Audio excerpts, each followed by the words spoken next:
कांग्रेस की आज अहम मीटिंग है। सोनिया गांधी पार्टी के सीनियर लीडरों के साथ मीटिंग कर रही हैं। जराये के मुताबिक इस मीटिंग में पार्टी के नए सदर के इंतखाब का अमल शुरू हो जाएगा। मीटिंग में गुलाम नबी आज़ाद, आनंद शर्मा, ए.के. एंटनी, मनीष तिवारी, अंबिका सोनी, अशोक चौहान समेत कई सीनियर लीडरान शिरकत कर रहे हैं।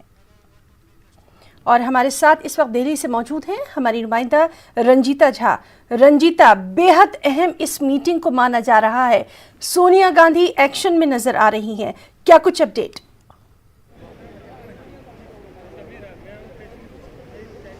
देखिए, निश्चित तौर पर ही ना अहमद पटेल के निधन के बाद अब फ्रंट लाइन पर सोनिया गांधी हैं, अंतरिम अध्यक्ष है कांग्रेस की। जाहिर तौर पर जो अंदरूनी जो रस्साकशी की स्थिति है कांग्रेस पार्टी के अंदर, बड़े नेता लगातार सोनिया गांधी को पत्र लिख रहे हैं और अपनी बात रख रहे हैं। उनका साफ तौर पर कहना है कि न सिर्फ लोकसभा चुनाव बल्कि पिछले दिनों होने वाले विधानसभा चुनाव में पार्टी का जो परफॉर्मेंस रहा, ऐसे में पार्टी को अपनी गलतियों से सबक लेने की ज़रूरत है और आने वाले समय में संगठन के विभिन्न पदों पर, राष्ट्रीय अध्यक्ष से लेकर विभिन्न पदों पर चुनाव के जरिए पद नियुक्ति होनी चाहिए। जिनको जिम्मेदारी दी जा रही है उन पर जवाबदेही तय होनी चाहिए।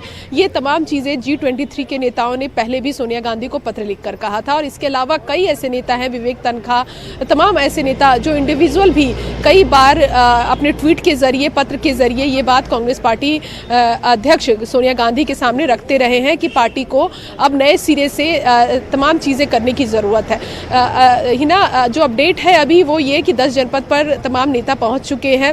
न सिर्फ G23 के नेता बल्कि और भी वरिष्ठ नेता यहां पहुंचे हुए हैं और बैठक चल रही है। बैठक में अशोक गहलोत, राजस्थान के सीएम, पूर्व सीएम मध्य प्रदेश कमलनाथ भी इस बैठक में है, क्योंकि कमलनाथ की एक अहम भूमिका ये बताई जा रही है कि G23 के नाराज नेता और सोनिया गांधी के बीच बैठक के समन्वय का जो काम किया है वो कमलनाथ ने किया है। और गांधी परिवार की ओर से प्रियंका गांधी वाड्रा इसमें पूरी तरह से इन्वॉल्व रही है। प्रियंका गांधी वाड्रा भी इस बैठक में है, राहुल गांधी भी इस बैठक में मौजूद है। निश्चित तौर पर बैठक में कई जो है कांग्रेस के वो इस मीटिंग में मौजूद हैं और क्या कुछ निकल कर सामने आएगा उस पर भी लगातार नजर बनी रहेगी।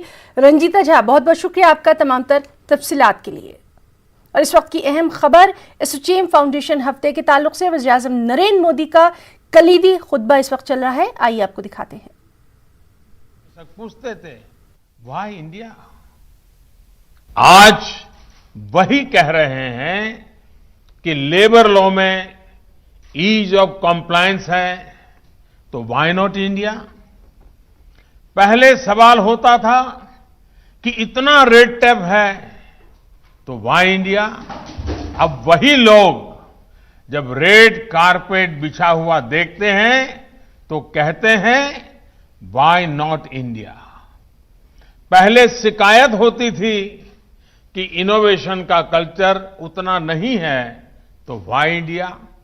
आज भारत के स्टार्टअप इकोसिस्टम की ताकत देकर दुनिया विश्वास से कह रही है वाई नॉट इंडिया।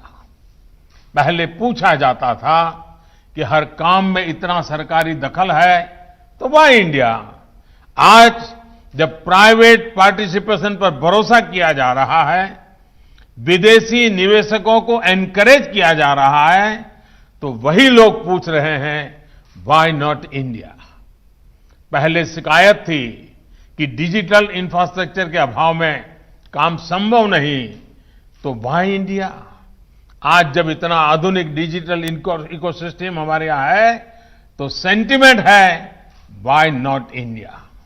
साथियों, नया भारत अपने सामर्थ्य पर भरोसा करते हुए, अपने संसाधनों पर भरोसा करते हुए आत्मनिर्भर भारत को आगे बढ़ा रहा है। और इस लक्ष्य की प्राप्ति के लिए मैन्युफैक्चरिंग पर हमारा विशेष फोकस है। मैन्युफैक्चरिंग को बढ़ावा देने के लिए हम निरंतर रिफॉर्म्स कर रहे हैं। रिफॉर्म्स के साथ साथ रिवॉर्ड्स को आज देश की नीति का अहम माध्यम बनाया गया है। पहली बार 10 से ज्यादा सेक्टर्स को एफिशिएंसी और प्रोडक्टिविटी आधारित इंसेंटिव के दायरे में लाया गया है। मुझे खुशी है कि बहुत कम समय में ही इसके पॉजिटिव रिजल्ट भी देखने को मिल रहे हैं।